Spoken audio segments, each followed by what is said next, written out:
ಎಂದು Prajwal Revanna SIT custody ಅವಧಿ ಅಂತ್ಯ. ಈ ಕುರಿತು ಒಂದು ಬ್ರೇಕಿಂಗ್ ನ್ಯೂಸ್.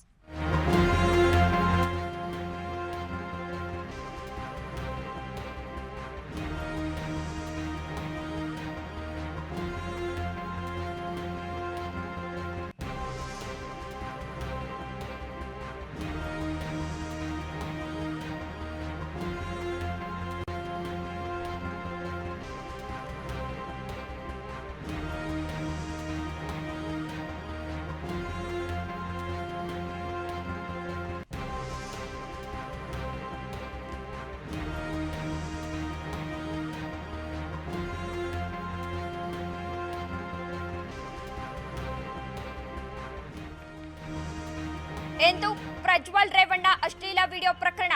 ಇಂದು ಪ್ರಜ್ವಲ್ ಎಸ್ಐಟಿ ಕಸ್ಟಡಿ ಅವಧಿ ಅಂತ್ಯವಾಗ್ತಿದೆ. 6 ದಿನಗಳ ಕಾಲ ಕಸ್ಟಡಿಗೆ ಪಡೆದಿದ್ದ ಎಸ್ಐಟಿ ಕಸ್ಟಡಿ ಅಂತ್ಯ ಹಿನ್ನೆಲೆ ಕೋರ್ಟ್ಗೆ ಹಾಜರನ್ನ ಪಡಿಸಲಾಗಿದೆ. ಇನ್ನು ಕೋರ್ಟ್ಗೆ ಪ್ರಜ್ವಲ್ ಹಾಜರುಪಡಿಸುವ ಎಸ್ಐಟಿ ಮತ್ತಷ್ಟು ದಿನಗಳ ಕಾಲ ಕಸ್ಟಡಿಗೆ ಕೇಳಲಿರುವ ಎಸ್ಐಟಿ ಪ್ರಜ್ವಲ್ ರೇವಣ್ಣ ಅಶ್ಲೀಲ ವಿಡಿಯೋ ಪ್ರಕರಣ. ಇಂದು ಪ್ರಜ್ವಲ್ ಎಸ್ಐಟಿ ಕಸ್ಟಡಿ ಅವಧಿ ಅಂತ್ಯವಾಗ್ತಿದೆ.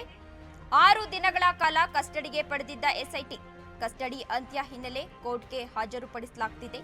ಕೋರ್ಟ್ಗೆ ಪ್ರಜ್ವಲ್ನನ್ನ ಹಾಜರುಪಡಿಸುತ್ತಿರುವ ಎಸ್ಐಟಿ ಮತ್ತಷ್ಟು ದಿನಗಳ ಕಾಲ ಕಸ್ಟಡಿಗೆ ಕೇಳಲಿರುವ ಎಸ್ಐಟಿ ಹಾಸನ ಲೈಂಗಿಕ ದೌರ್ಜನ್ಯ ಪ್ರಕರಣದ ತನಿಖೆ ನಡೆಸುತ್ತಿರುವ ವಿಶೇಷ ತನಿಖಾ ತಂಡ ಅಂದ್ರೆ ಎಸ್ಐಟಿ ಬುಧವಾರ ಜೆಡಿಎಸ್ ಮುಖಂಡ ಮತ್ತು ಮಾಜಿ ಸಂಸದ ಪ್ರಜ್ವಲ್ ರೇವಣ್ಣ ಅವರನ್ನ ವೈದ್ಯಕೀಯ ಪರೀಕ್ಷೆಗಾಗಿ ಬೌರಿಂಗ್ ಆಸ್ಪತ್ರೆಗೆ ಕರೆದೊಯ್ದಿತ್ತು.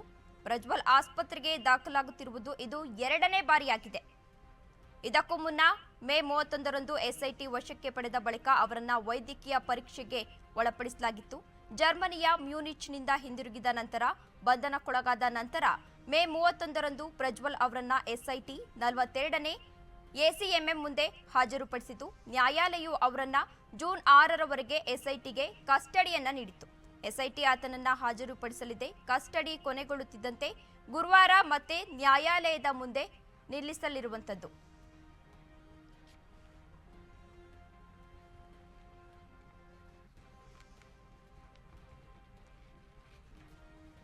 ಈ ಕುರಿತು ಹೆಚ್ಚಿನ ಮಾಹಿತಿಯನ್ನು ನೀಡಲಿದ್ದಾರೆ ನಮ್ಮ ಪ್ರತಿನಿಧಿ ಆದಿತ್ಯರವರು.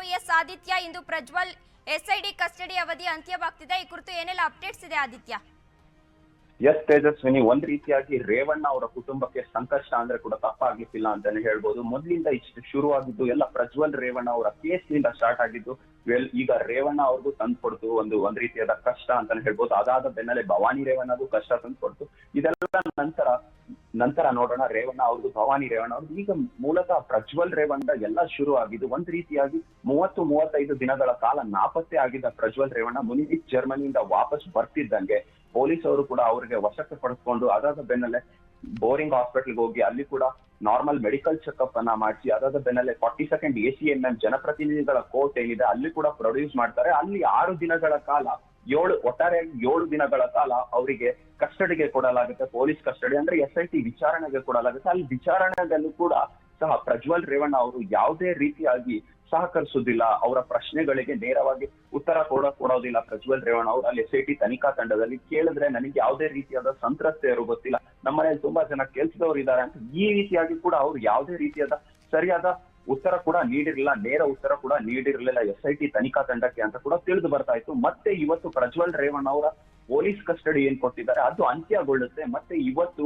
ಹೋಗಿ ಕೋರ್ಟಿಗೆ ಪ್ರೊಡ್ಯೂಸ್ ಮಾಡ್ತಾರೆ. ಇದ್ರೆಲ್ಲದರ ಬೆನ್ನಲ್ಲಿ ನಿನ್ನೆ ಕೂಡ ಒಂದು ಡೆವಲಪ್ಮೆಂಟ್ಸ್ ನಡೆದಿತ್ತು. ಏನಂದ್ರೆ ಪ್ರಜ್ವಲ್ ರೇವಣ್ಣ ಅವರಿಗೆ ಬೋರಿಂಗ್ ಹಾಸ್ಪಿಟಲ್ಗೆ ಕರೆದು ಒಯ್ದು ಅಲ್ಲಿ ಅವರ ಪುರುಷತ್ವ ಟೆಸ್ಟ್ ಕೂಡ ಮಾಡಲಾಯಿತು. ಒಂದ್ ವೇಳೆ ಅದು ಪಾಸಿಟಿವ್ ಅಂತ ಏನಾದ್ರೂ ಬಂದ್ರೆ ಇವತ್ತು ಅದನ್ನು ಆ ಪಾಸಿಟಿವ್ ಇವತ್ತು ಬರುವ ಸಾಧ್ಯತೆ ಇದೆ ಬಹುತೇಕ. ಅದೇನಾದ್ರೂ ಇವತ್ತು ಬಂದ್ರೆ ಹಾಸ್ಪಿಟಲ್ ಇಂದ ನೇರವಾಗಿ ಅಲ್ಲಿ ಕೋರ್ಟಿಗೆ ತೆರಳ್ತಾರೆ.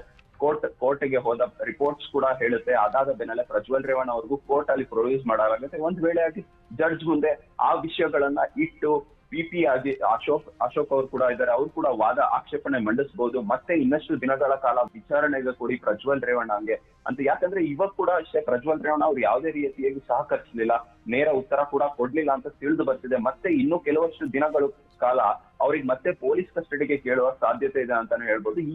ಈ ಬಾರಿ ನೋಡ್ತಾ ಹೋದ್ರೆ ಒಂದ್ ರೀತಿಯಾಗಿ ಪೊಲೀಸ್ ಕಸ್ಟಡಿ ಕೊಡುವ ಸಾಧ್ಯತೆ ಇದೆ ಅಂತ, ಹೆಚ್ಚಿನ ಸಾಧ್ಯತೆ ಇದೆ ಅಂತಾನೆ ಹೇಳ್ಬೋದು. ಯಾಕಂದ್ರೆ ನಿನ್ನೆ ಅಲ್ಲ ಮೊನ್ನೆ ಅಷ್ಟೇ ಫಲಿತಾಂಶ ಕೂಡ ಬಂದಿತ್ತು. MP ಚುನಾವಣೆಗಳಿದ್ದು ಅದ್ರಲ್ಲೂ ಕೂಡ ಹಾಸನ್ನಲ್ಲಿ ಪ್ರಜ್ವಲ್ ರೇವಣ್ಣ ಸ್ಪರ್ಧೆ ಕೂಡ ಮಾಡಿದ್ರು, ಅದ್ರಲ್ಲೂ ಕೂಡ ಸೋತಿರ್ತಾರೆ ಆ ಪ್ರಜ್ವಲ್ ರೇವಣ್ಣ. ಆ ಹಿನ್ನೆಲೆಯಲ್ಲಿ ನೋಡ್ತಾ ಹೋದ್ರೆ ಈಗ ಪ್ರಜ್ವಲ್ ರೇವಣ್ಣ ಅವರ ಹೈಪ್ ಏನಿದೆ ಅದು ಒಂದ್ ರೀತಿ ಕಮ್ಮಿ ಆಗಿರುತ್ತೆ ಅವರ ಕ್ಷೇತ್ರದಲ್ಲಿ ಆಗಿರ್ಬೋದು. ಒಂದ್ ರೀತಿಯಾಗಿ ಮೊನ್ನೆ ಅಷ್ಟೇ SIT ತನಿಖಾ ತಂಡ ಕೂಡ ಪ್ಲಾನ್ ಮಾಡ್ಕೊಂಡಿದ್ರು. ಇದು ಎಕ್ಸಿಟ್ ಪೋಲ್ಸ್ ರಿಪೋರ್ಟ್ ಬಂದ ಬೆನ್ನಲ್ಲೇ 4ನೇ ತಾರೀಕು ಆದ್ಮೇಲೆ ಪ್ರಜ್ವಲ್ ರೇವಣ್ಣ ಅವರಿಗೆ ಸ್ಥಳ ಮಾಜರ್ ಮಾಡೋದಕ್ಕೆ ಹಾಸನಕ್ಕಾಗಿರ್ಬೋದು, ಹೊಳೆನರಸೀಪುರಕ್ಕಾಗಿರ್ಬೋದು ಕರ್ಕೊಂಡು ಹೋದ್ರೆ ಅವರ ಬೆಂಬಲಿಗರು ತೊಂದರೆ ಮಾಡ್ಬೋದು ಒಂದ್ ವೇಳೆ ಪ್ರಜ್ವಲ್ ರೇವಣ್ಣ ಅವರು ಗೆದ್ರೆ ಅಂತ ಕೂಡ ಎಸ್ಟಿಮೇಷನ್ ಕೂಡ ಹಾಕೊಂಡಿದ್ರು.